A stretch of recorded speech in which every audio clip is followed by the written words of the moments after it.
Good day, everybody, and welcome to another edition of the Military and Foreign Affairs Network. I am your host, the voice of reason. Today we have entered day 218 of the ongoing Russia-Ukrainian war. And as I had reported yesterday, things were looking very precarious for Russian forces in and around Liman.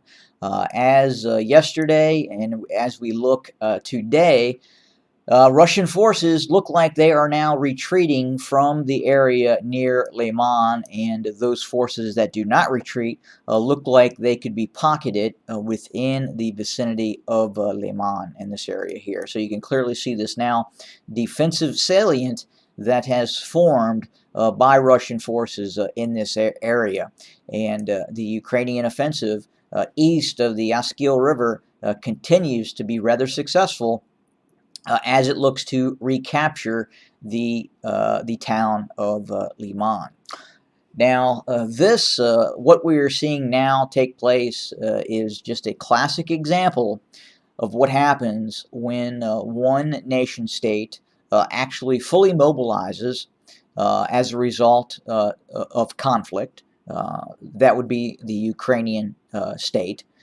It has fully mobilized early on as Russian forces entered parts of Ukraine and looked to take control of the eastern Donbass. The Ukrainians very quickly instituted mandates in which no fighting age males could leave the country, and they immediately instituted a draft. And now we're quite possibly, well, not quite possibly, we are seeing the fruits of that full mobilization that has taken place. And the Russians are simply outnumbered when it comes to the ability to conduct defensive operations or even limited offensive operations against the Ukrainians. Now, look, if the Russian Air Force would have been able to conduct itself as most analysts thought it was going to be able to do, things may have looked a little different. But unfortunately for the Russians, the Air Force, the Russian Air Force, has just not been able to do some of the things that most analysts thought that it was going to be able to do, such as cut off the ability of Ukrainian forces to move forces into the eastern Donbass and crossing the Dnieper River. The Russian military, based on open source intelligence, based on its continued operational buildup and improvements after the Georgian War that took place in 2008, on paper at least, should have been able to stop some of these offensive operations by the Ukrainian military. But it wasn't able to do that. And if the Russian Air Force had been able to do that, we would probably be looking at a different sort of scenario.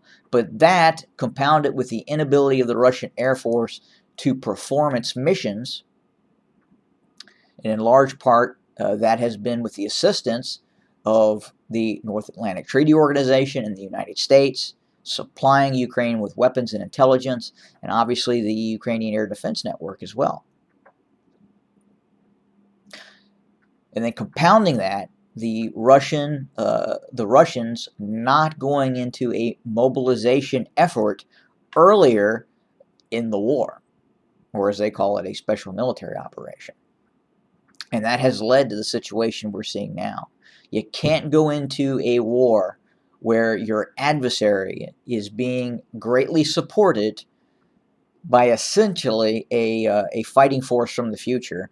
That's what the Russians are facing right now in terms of dealing with some of these weaponry that has been provided by the United States, the technology that has been provided by the United States. Remember, the Russians had about a 10-year gap in which research and development was greatly constrained because of the collapse of the Soviet Union, and even leading up to the collapse of the Soviet Union, what we know now in terms of some of these systems that the Russians, the Soviets had produced, were not very good, and we're seeing the result of that now on the battlefield. Now, yes, the Ukrainians are using a lot of those systems, but in terms of being able to sense and identify targets on the battlefield, a lot of that is coming from the West.